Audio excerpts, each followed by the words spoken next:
Bienvenidos a un episodio más de La Voz de Consultor Salud. Les saluda Tatiana Asprilla.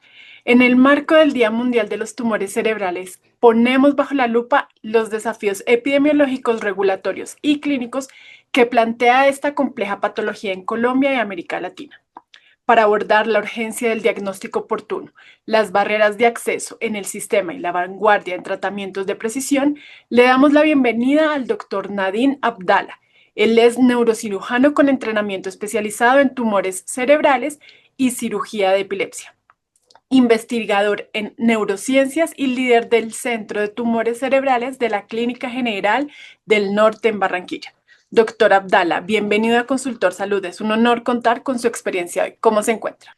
Hola, muchas gracias por la invitación. Muy bien y pues nada, estamos dispuestos a despejar las dudas y a contribuir con que cada día más personas puedan informarse sobre tumores cerebrales. Así es, doctor. Bueno, entremos en materia. Cada año en el Día Mundial de los Tumores Cerebrales nos invita a reflexionar sobre el impacto de esta enfermedad.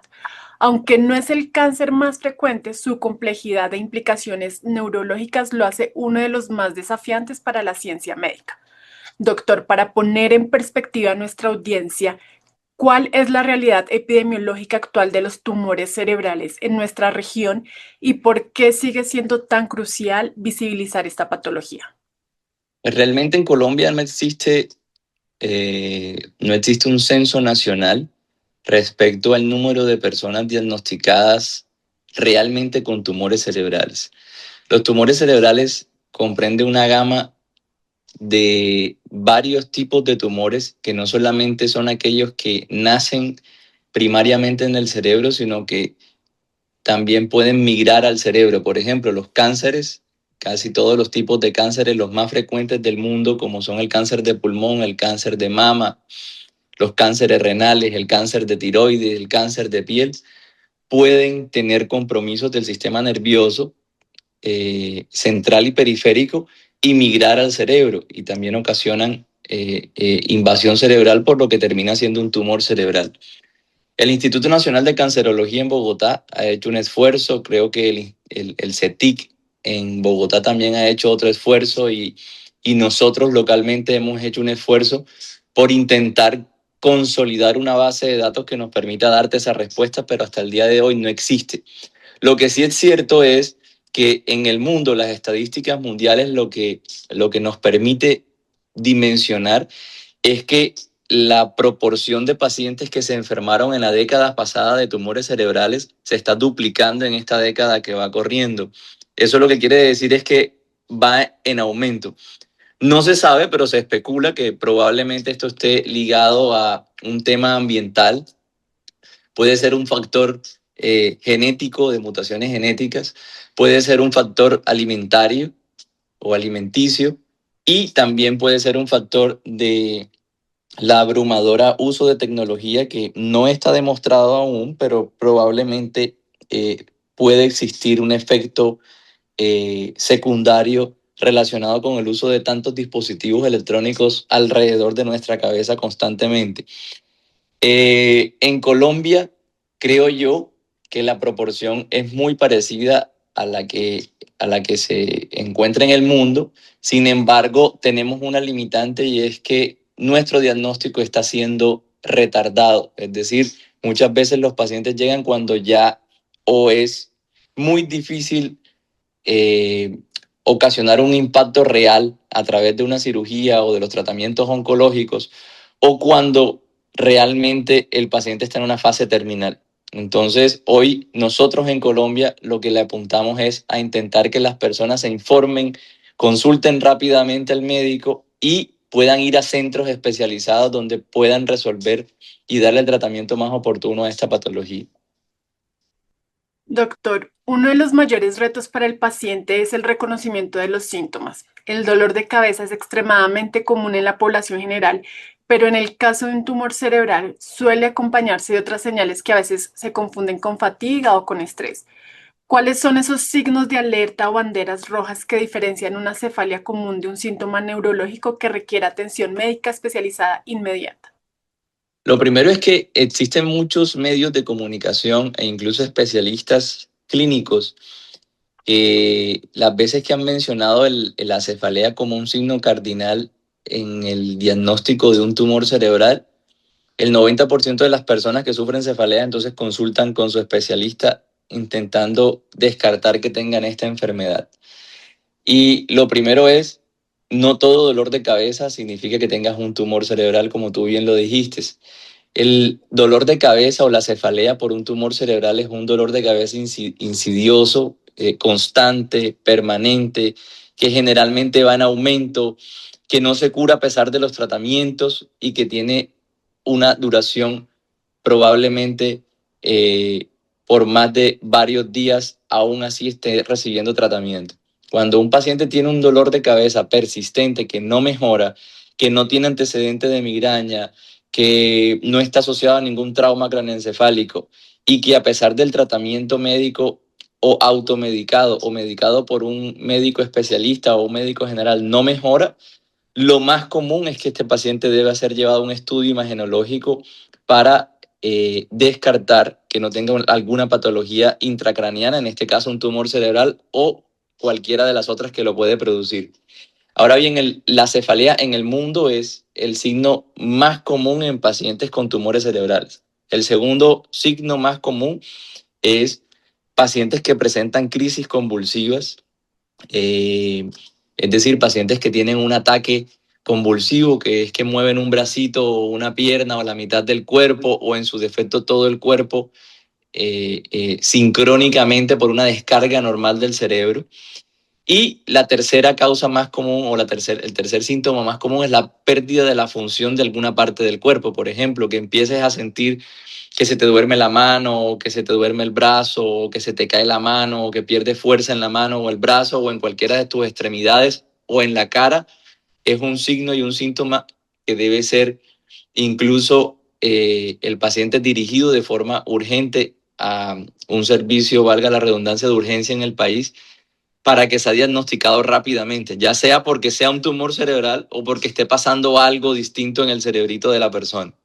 El resto de síntomas o trastornos pueden estar relacionados con, digamos, deterioros sindromáticos como el cognitivo. Los pacientes intentan tener alteración de la memoria, de la percepción de la realidad. Son más funcionales, que son muy difíciles de diagnosticar. Pero si uno toma estos tres signos y síntomas más comunes que se presenta casi en el 60% de las personas, debería ser un, digamos, una causa importante de consulta rápidamente por el que los padece al médico especialista.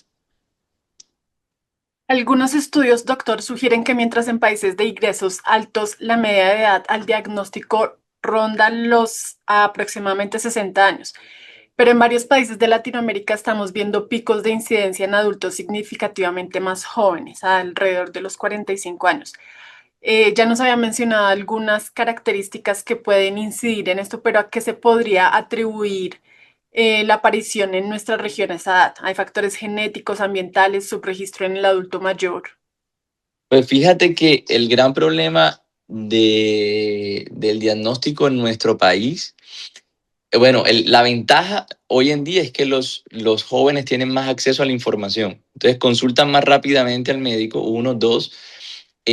Hay algunos tipos de tumores que se están presentando más en jóvenes, adultos y jóvenes, eh, eh, como tumores embrionarios, por ejemplo, que son los de nacimiento, que vienen células ahí en el cerebrito que empiezan a reproducirse años más tarde, o gliomas cerebrales, que son tumores primarios, que pueden estar en relación, vuelvo y digo repito lo que dije inicialmente, con la alimentación, con el uso excesivo de la tecnología. Hoy en día casi que el 70% de la población pasamos de utilizar eh, audífonos con cable a utilizar audífonos inalámbricos. No hay estudios que demuestren la asociación entre estos, pero naturalmente en unos años probablemente vamos a tener resultados de si estos dispositivos están en relación o no están en relación con la aparición creciente de esto en los adultos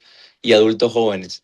En nuestro país, creo yo que está más asociado con la facilidad de accesibilidad a la información, pero además la población vieja de nuestro país, digamos, en nuestro país Colombia, tiene varios tabúes y varias creencias. Uno, muchos de ellos no van al médico. Dos, muchos de la mayor parte de la población adulta y adulta mayor vive en la periferia de las grandes ciudades. La accesibilidad a los centros de alto nivel que tienen realmente acceso a imágenes diagnósticas que permitan diagnosticar estos tumores y darle seguimiento, la población adulta mayor es muy baja y pues obviamente impacta en el desplazamiento de estas personas. Además, creo yo que es mi sentir que hoy en día los pacientes jóvenes vivimos en una sociedad que nos tiene tanta presión, tanto que hace poco en el New England Journal of Medicine, que es el journal de medicina más importante del mundo, apareció en un censo mundial que la mayor preocupación de la población mundial hoy en día ya no es el cáncer ni son las enfermedades infecciosas, sino es la enfermedad mental. Entonces, la mayor cantidad de personas que consultan al médico probablemente no tienen nada, pero consultan por el pánico que le causa o recibir la noticia o sentirse algo. No estamos siendo tan tolerantes a sentirnos algún malestar. Hoy en día el dolor de cabeza común, que antes no era una consulta, es una consulta.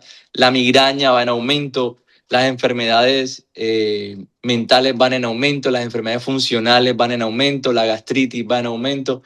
Entonces creo que no depende tanto en nuestro país, por ejemplo, de una desproporción en cuanto a la proporción de ancianos enfermos con tumores cerebrales o adultos mayores, sino más bien a al rápido acceso que tienen los jóvenes a la información y a ir a donde un especialista de forma certera cuando se enteran de que tiene alguno de esos síntomas. Doctor, mencionaba hace un momento la accesibilidad. En Colombia y en otros países andinos, la alta especialización en neurocirugía oncológica está concentrada en las ciudades más grandes de los países, dejando una brecha enorme para los pacientes un poco más rurales.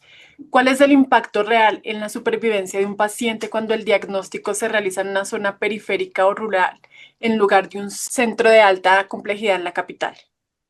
Total, mira, el primer problema es que en Colombia no tenemos un déficit ni de médicos generales ni de especialistas en neurocirugía. Tenemos una desproporción de la desorganización por localidades en donde están concentrados los neurocirujanos. Una ciudad como Barranquilla, por ejemplo, que es una ciudad de 1.5 millones de habitantes, ponle 2 millones de habitantes sumado a la periferia, solo Barranquilla tiene 45 neurocirujanos o 45 a 50 neurocirujanos. Una ciudad como Bogotá, que tiene 10 millones de habitantes, tiene más o menos el doble que Barranquilla. O sea, la proporción entre número de habitantes y número de neurocirujanos no es la misma. Entonces, el principal problema es que no carecemos de número de especialistas, sino dónde están repartidos esos especialistas. El segundo problema importante es que sí impacta el diagnóstico médico y el tratamiento y el seguimiento del paciente una vez se caracteriza que el paciente tiene, como dice el sistema, digamos, el CIE-10, que es como el código que uno coloca dentro del software de diagnósticos, lesión ocupante de espacio o lesión supratentorial. Los pacientes que son caracterizados con ese CIE-10 en cualquier parte del país duran hasta un año o año y medio para poder acceder algunos a un especialista que realmente les permita solucionarle la patología. En el cáncer cerebral, por ejemplo, el más maligno, el cáncer cerebral se divide del 1 al 4, siendo el 1 el menos maligno y el 4 el más maligno, que son los gliomas, son tumores primarios.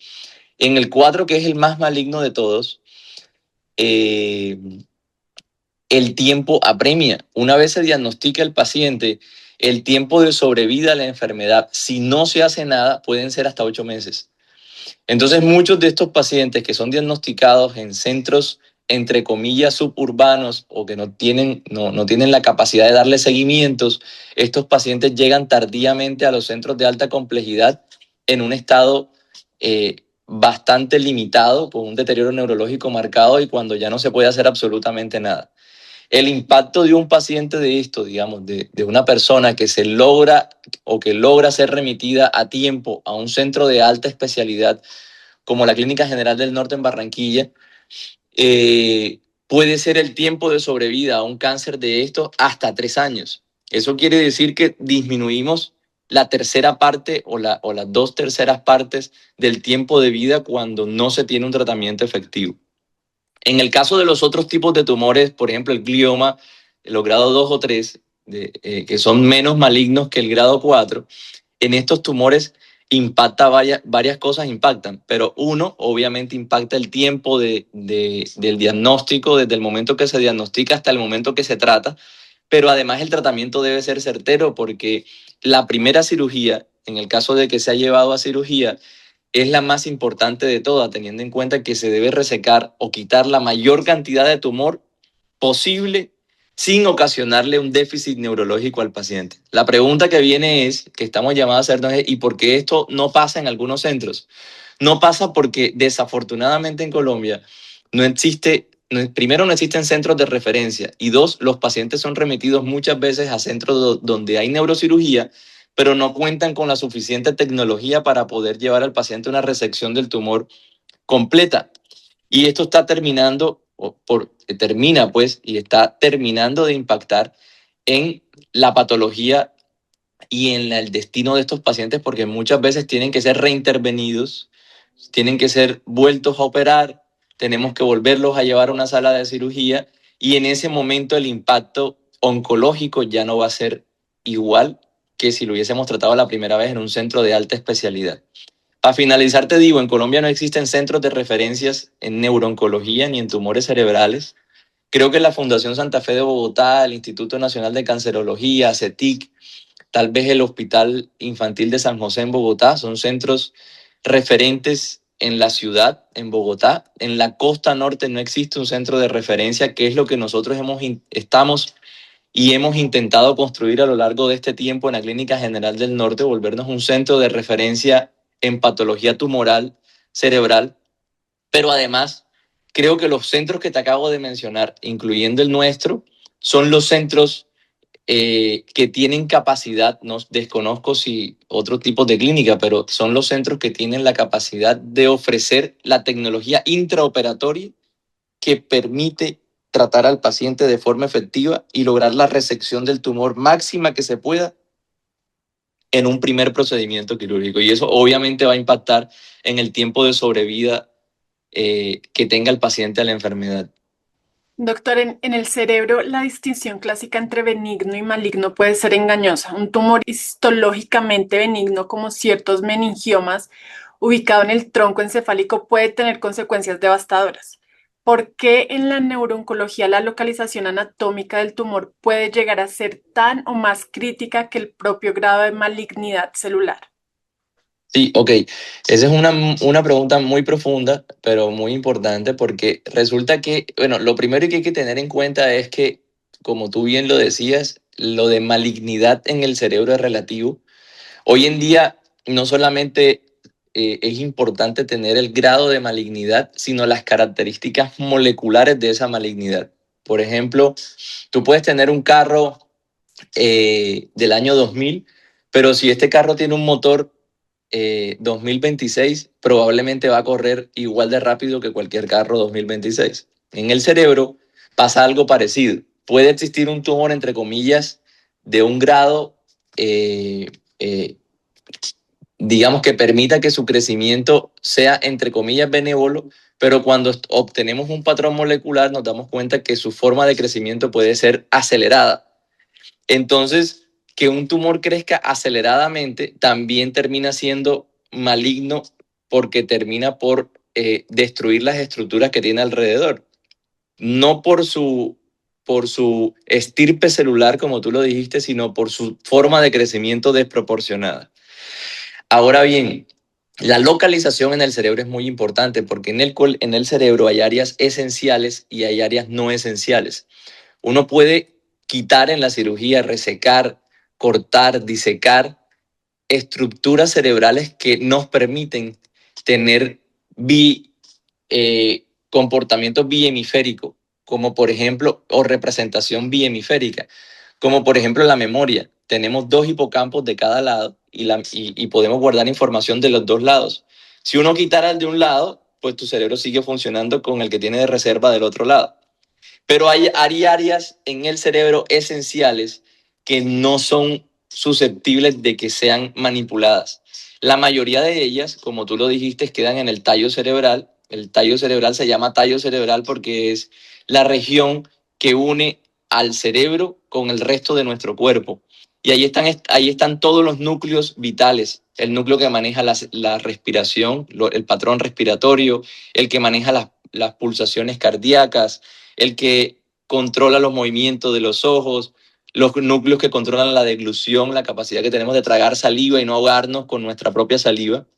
Entonces, por obvias razones, si un tumor compromete esta región del cuerpo, no quiere decir que el paciente esté destinado a la muerte. Lo que quiere decir es que es una región extremadamente delicada para acceder, teniendo en cuenta que, y además muy pequeña para acceder, porque las maniobras quirúrgicas son milimétricas, y teniendo en cuenta que cualquier maniobra puede lesionar una de estas estructuras, una cirugía de la fosa posterior o del tronco encefálico, que es donde se encuentra la fosa posterior, que es donde se encuentra el tronco encefálico, puede ser devastadora en manos de una persona no experta o incluso en manos de una persona experta si no se tiene el cuidado necesario. Esto hoy en día ha variado un poco porque utilizamos un montón de herramientas tecnológicas que nos permiten determinar si tenemos o no estamos cercanos a una de estas estructuras y nos permite evitarlas o como crear carreteras alrededor de ellas para poder como sacarle el quite a estas estructuras. Más sin embargo, siempre va a existir la posibilidad de una lesión nerviosa irreversible, teniendo en cuenta lo que te digo, que son estructuras milimétricas y que no son susceptibles de la manipulación por parte de los humanos hasta el día de hoy.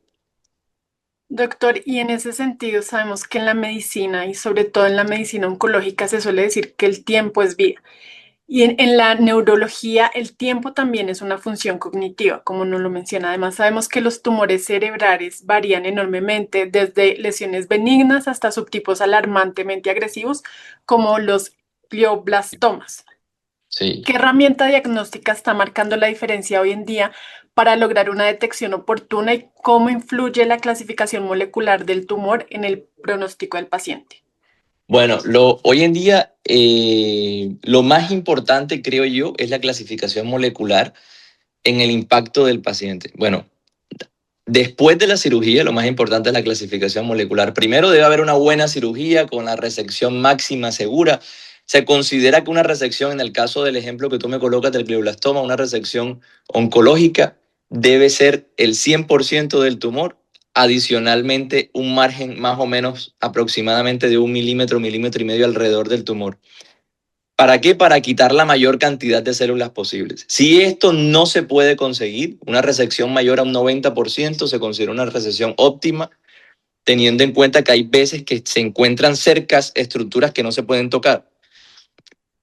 En cuanto a la tecnología intraoperatoria, hoy en día tenemos sustancias que se inyectan en la sangre y dentro del campo quirúrgico nos pintan un mapa dentro del cerebro en donde hay células malignas. Entonces esto es muy importante porque desde hace 4 años, 5 años hacia acá en Colombia tenemos acceso a estas sustancias que se inyectan en la sangre del paciente. Son muy pocas las instituciones que lo utilizan en el país realmente, sobre todo instituciones de cuarto nivel y instituciones donde existen centros de oncología grandes como las que te mencioné en nuestra clínica. Y además que es una sustancia extremadamente costosa que trae un costo adicional altísimo a la cirugía. Por otro lado, las herramientas tecnológicas preoperatorias que nos permiten plantear la cirugía y tener un impacto en la resección del tumor van desde todos los tipos. Uno, desde aparatos que nos permiten guiar la resección de tumor que nos pintan las vías, los tractos cerebrales a través de los cuales podemos transitar para llegar al tumor, que se llama neuronavegador. Imágenes diagnósticas de avanzadas se llaman con espectroscopía, que permite hacer un análisis molecular del tumor sin tener todavía la patología, o tractografía, que permite evaluar las vías que están en asociación funcional con el tumor para saber si el paciente puede quedar o no puede quedar con algún déficit neurológico.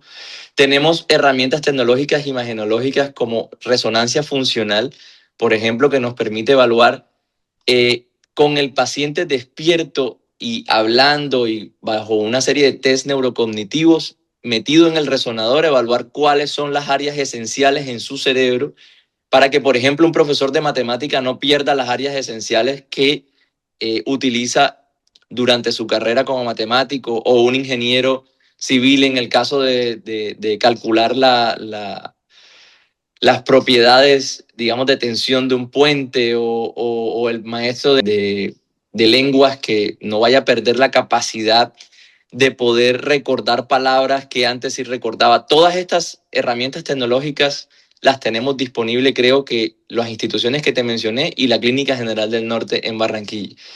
Y ya al final, lo más avanzado, digamos que va elementos de tecnología nuclear, que como son el PET-SCAN, el PET-CT, que son, digamos, sistemas de imagenología que nos permiten evaluar otras características, digamos, radiomoleculares del tumor. Lo segundo importante es el diagnóstico molecular, como te lo dije. Creo que son muy pocas, sin temor a equivocarme, las IPS y los centros de oncología que hoy tienen acceso al patrón molecular del tumor, y esto se debe a que en Colombia solo existen 2 o 3 laboratorios a nivel nacional que procesan estas muestras, y muchas de ellas deben salir del país y regresar. Por ende, es un estudio extremadamente costoso. Sin embargo, en nuestro centro de oncología hacemos el esfuerzo porque la mayoría de los pacientes, o por lo menos los que más lo necesitan, tengan acceso a este tipo de estudios. ¿Por qué es importante? Porque el patrón molecular puede hacer la diferencia entre la vida y la muerte, porque muchas veces el patrón molecular nos permite determinar un medicamento específico, diana, para ese tipo de tumor, con ese patrón molecular que lo puede frenar por X o Y tiempo, o tratamiento con inmunoterapia, como se hace hoy para las patologías de metástasis de cáncer de pulmón, que retrasa e involuciona la enfermedad cerebral, o puede acceder a un tratamiento con algún fármaco que se esté experimentando para ese tipo de patrón molecular. Cualquiera de las franjas de tratamiento que elijamos debe ser guiada por este patrón molecular, que es como la carta de presentación del tumor, que nos permite evaluar cuáles son sus características, cuál es su nombre, cuáles son su capacidad invasiva, cuál es su capacidad de crecimiento, cómo es su capacidad de colonizar las áreas que están alrededor. El patrón molecular nos permite entender cómo es el ecosistema del tumor. Y lo último es, creo yo, algo muy importante que impacta en el tratamiento, es que disponga la clínica que está tratando el paciente de un grupo multidisciplinario. Y aquí vuelvo a lo mismo que hemos hablado toda la entrevista. Son muy pocas las instituciones que realmente cuentan con grupos multidisciplinarios. Probablemente cuentan con el neurocirujano, pero no disponen de un oncólogo, de un radioterapeuta, de un endocrinólogo oncólogo, de un grupo multidisciplinario de oncología, como nosotros lo tenemos, que tenemos cirujanos de todas las regiones del cuerpo, oncólogos, especialistas y subespecialistas en cada una de las regiones del cuerpo, y un radioterapeuta con mucha experiencia y además con un sistema de radioterapia de los más avanzados que hay en el mundo, disponible para poder tratar al paciente inmediatamente después que se hace el tratamiento quirúrgico.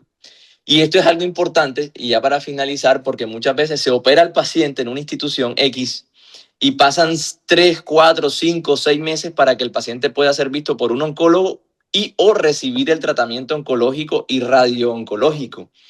6 meses después de la cirugía en un tumor de glioma de alto grado o difuso, grado 2 o 3, es muchísimo tiempo, porque el tumor puede o capacitarse o volver a crecer, volver a invadir áreas alrededor, y simplemente la cirugía que se hizo en un comienzo no fue efectiva, ni fue eficiente, ni tuvo ninguna significancia, porque al final nunca se le hizo el tratamiento efectivo al paciente, que era un tratamiento multidisciplinario. Por ende, esto no es una patología que debe ser tratada solo por el neurocirujano y el neurocirujano con entrenamiento en tumores cerebrales, sino por un grupo de muchas personas que participen en el tratamiento del paciente. Y algo más importante aún, después de todo el proceso del tratamiento inicial del paciente debe haber una rehabilitación. Y en Colombia no existe, contados con los dedos de la mano, instituciones que ofrezcan la rehabilitación postoperatoria efectiva de pacientes con tumores cerebrales. Por lo menos no dedicados solamente a eso, como nosotros queremos y hemos propendido por dedicar nuestro centro de tumores cerebrales en Barranquilla al cuidado de este tipo de pacientes.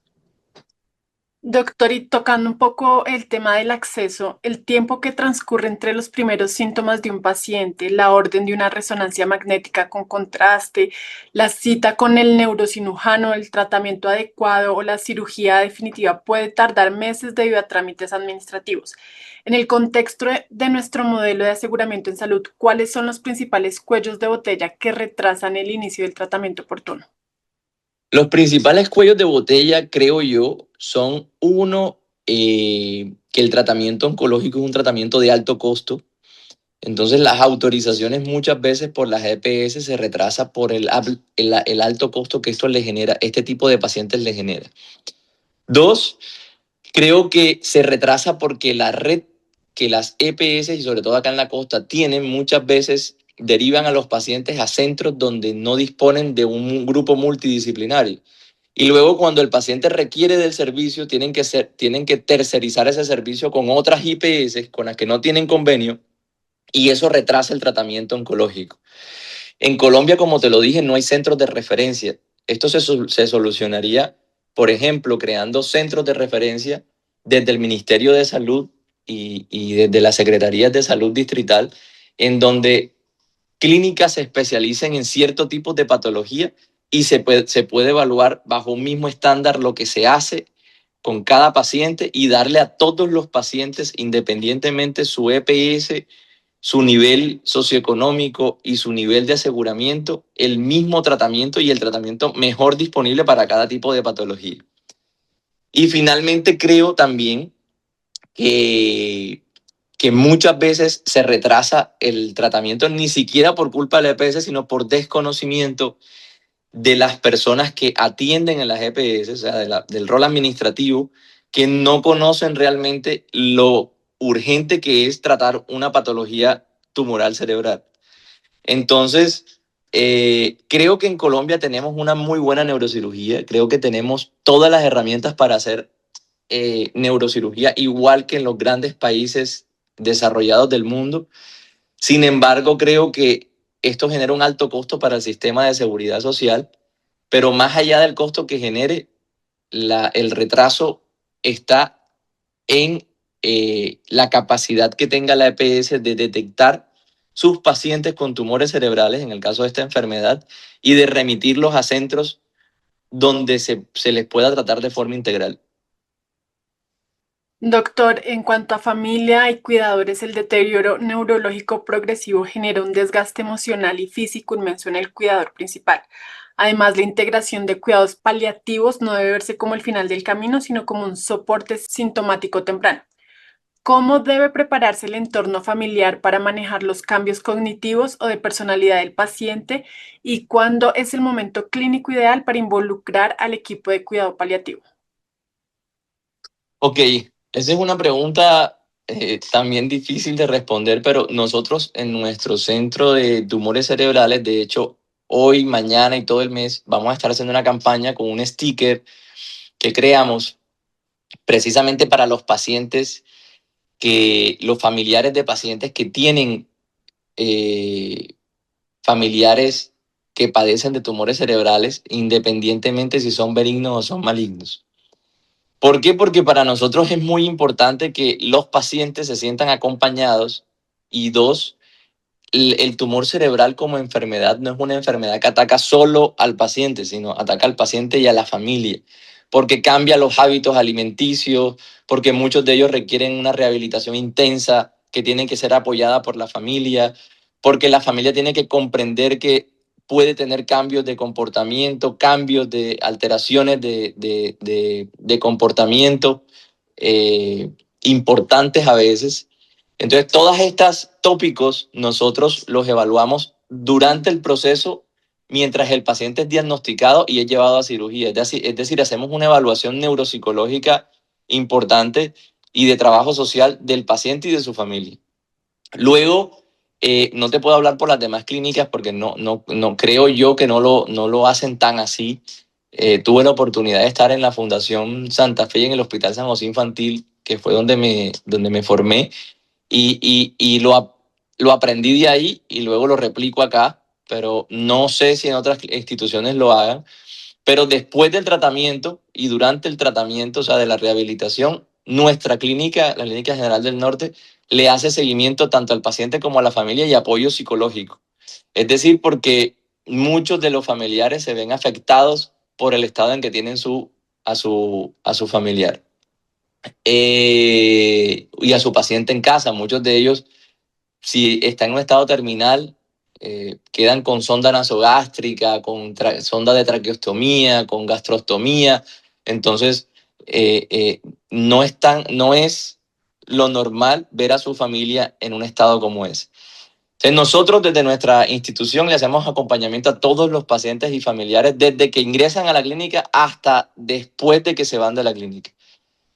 ¿Cuándo es el momento oportuno para llamar a cuidados paliativos y medicina del dolor? Nosotros tenemos una caracterización de los pacientes. Uno, pacientes que tienen enfermedad oncológica avanzada, en los cuales el tratamiento ya no está siendo efectivo.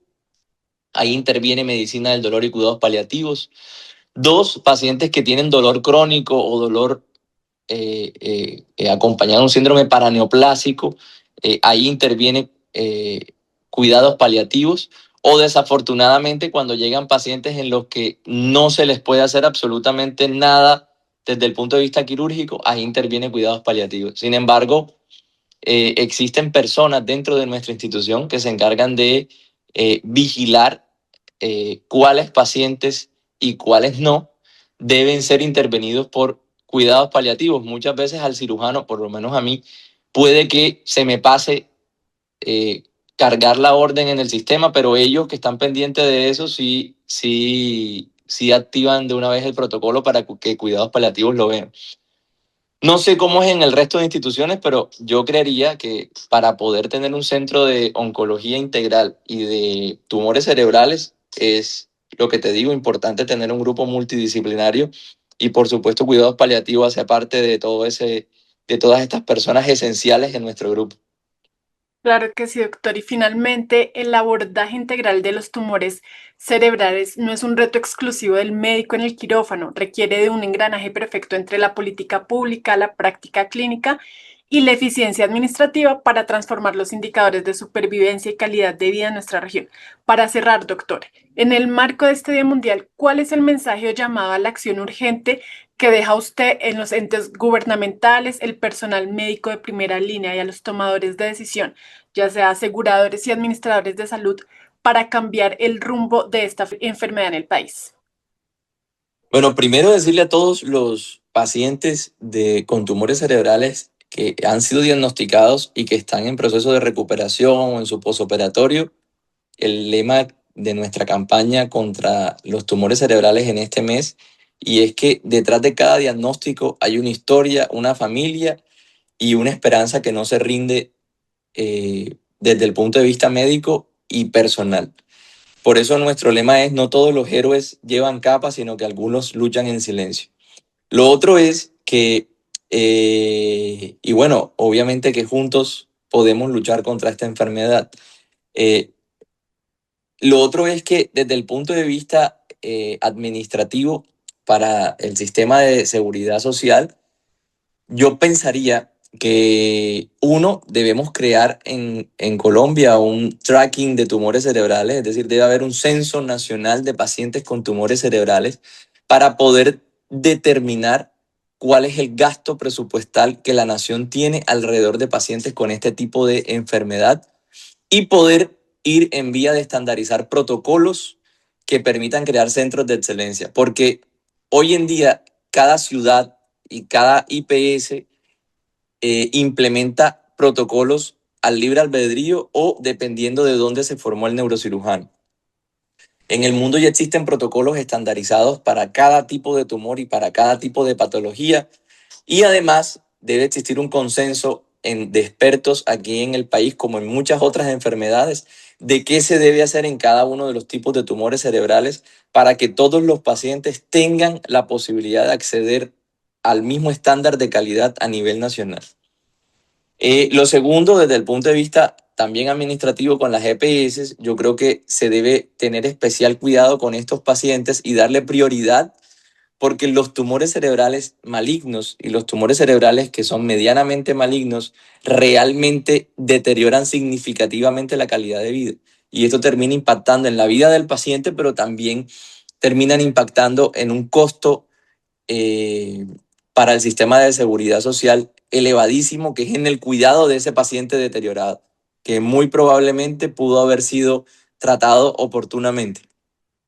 Y por último, creo que se debe tener especial cuidado en los centros donde se hace neurocirugía de tumores cerebrales, que se cuenten y se dispongan con todas las herramientas tecnológicas que permitan que el paciente pueda tener una cirugía segura y efectiva.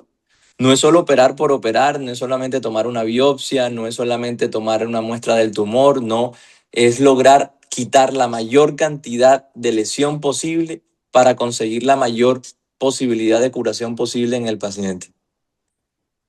Doctor, muchas gracias. Como familiar de un sobreviviente con un tumor cerebral, agradecida por esa labor que realiza y por este valioso panorama sobre los retos y el futuro de la neurooncología en nuestro país.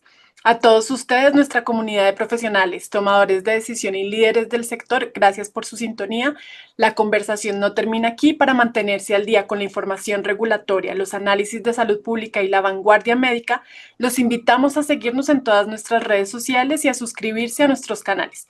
No se pierdan ninguno de nuestros episodios. Cada semana traemos los temas que definen el rumbo del sector salud en Colombia y en la región. Nos vemos en una próxima entrega. Gracias, doctor. Muchas gracias a ustedes y que la pasen muy bien y gracias por la invitación.